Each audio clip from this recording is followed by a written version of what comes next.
everyone, David Aragona here with Craig Milkowski, and we're taking a look at one of two very interesting turf stakes on Saturday at Belmont Park. It is race 8, the Grade 3 Noble Damsel, going a mile on the Widener turf course for the fillies and mares. And Craig, Chad Brown has had a strong hand in this race going back a number of years. I believe he's looking for his 6th consecutive victory in the Noble Damsel, and he has the likely favorite here as we throw up the field for this race in the outside horse, the 9-5 morning line favorite, Tama here.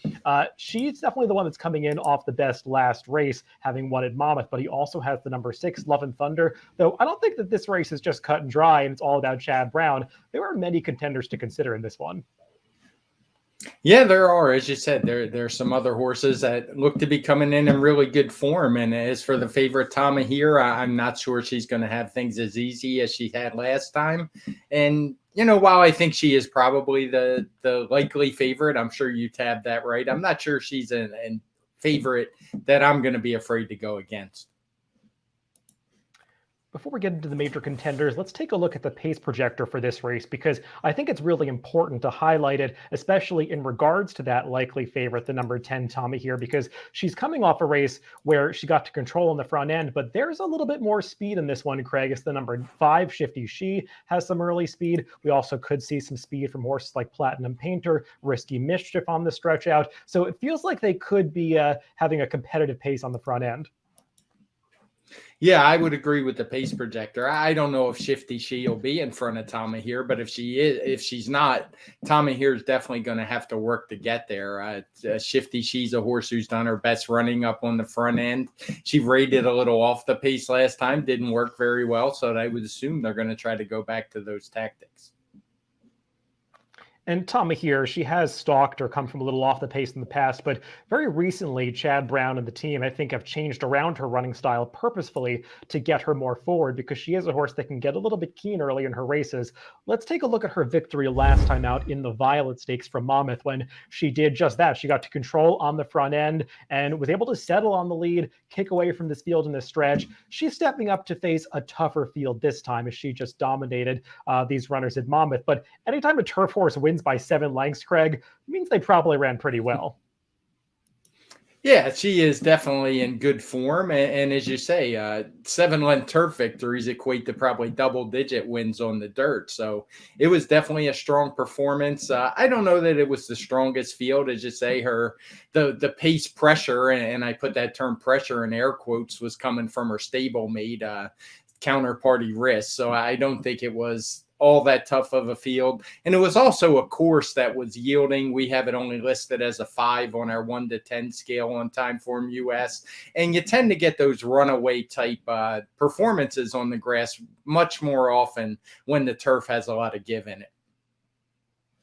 Yeah, you make a really good point about the turf condition last time, especially because she's a filly that, going back to her career in France, has always relished a lot of given the ground. She had a blowout victory in her actual final French start before coming to the U.S. And in the United States, she seemed to run her best races when she has that given the ground. Her runner-up in the Grade 1 Jenny Wiley that you see at the bottom of the screen over a yielding turf course. And last night, Monmouth, as you said, Craig, that course was definitely yielding to soft. That 5 track condition rating confirms that.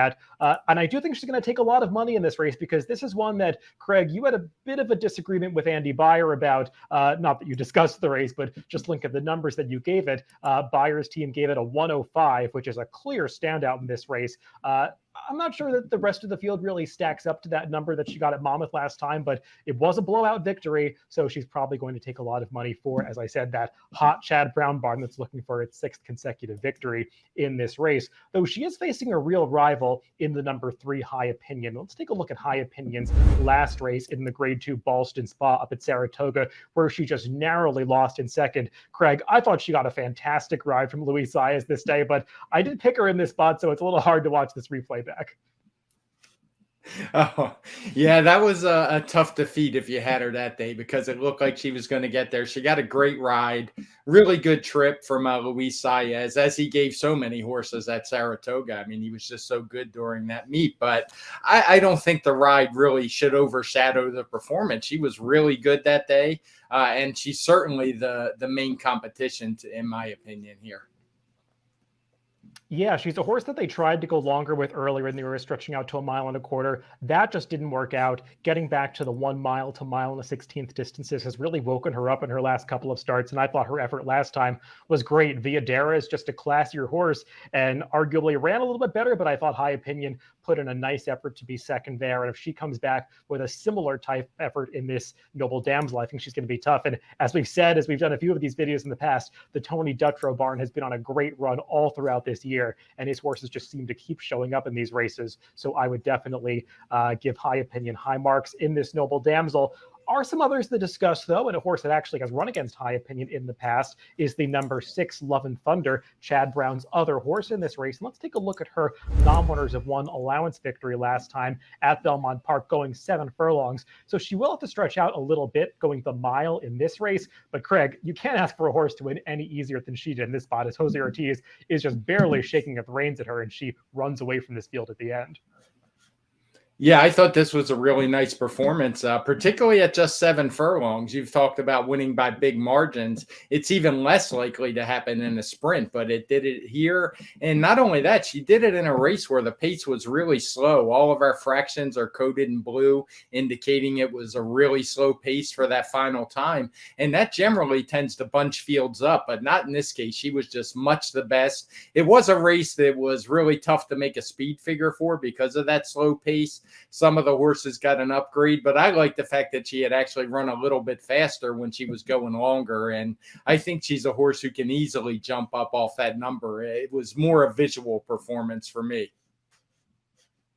Yeah, I agree with all of that. Visually impressive last time. She does come in a little bit light in the speed figure department. She's never cracked that 110 mark in the Timeform US speed figure scale that horses like High Opinion and Tommy Here have already easily cleared in their races. But she has had some troubled trips a few times. You see that string of second place finishers coming into the last start. There's an argument she's been a little bit unlucky in her US campaign. So she's one that I do think is stepping up at the right time off a top effort last time. And I would not discount her as the other Chad Brown horse in this race.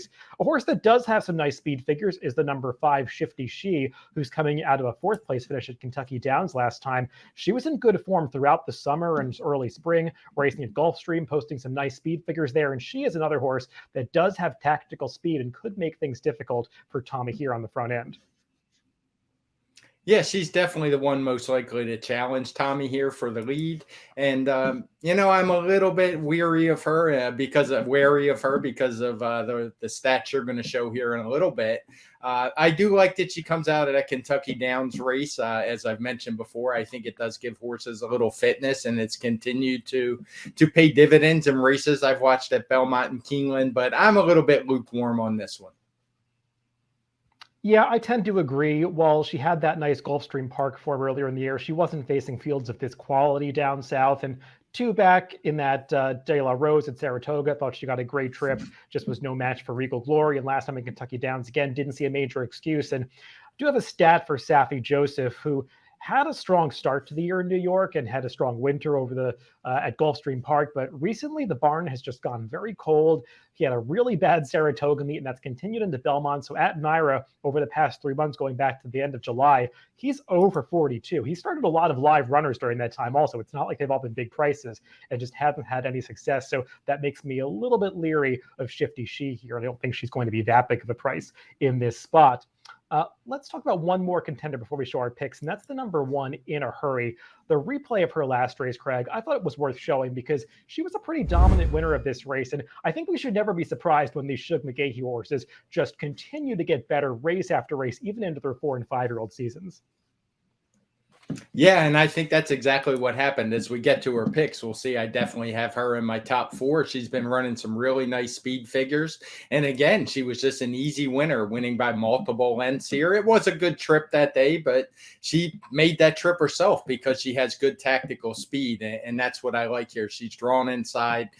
I don't think she's going to get shuffled back. She should have a good position, and it's just going to be a matter of if she can outkick some others. Yeah, you have her in there for 2nd. I have her 4th. I do think she's an interesting horse in here, and she's likely to be a price. I've got her at 8-1 in the morning line. Just a nice race last time from her over the same distance. But Craig, we pretty much agree as far as the top pick goes. We're a little bit against Tommy here at what's likely to be a short price, and we're both landing on the Tony Dutrow trained High Opinion, who just seems like she's coming into the race in great form. Yeah, she does. And I'm not sure how much value she's going to offer. This might be a race where I play some verticals, and I'll be trying to get In a Hurry and Love and Thunder in there, who are probably going to both offer some value. But even so, it will be with high opinion on the tickets because I think she's very likely to run in the exacta.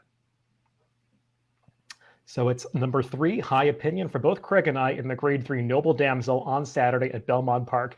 Good luck if you're playing this weekend.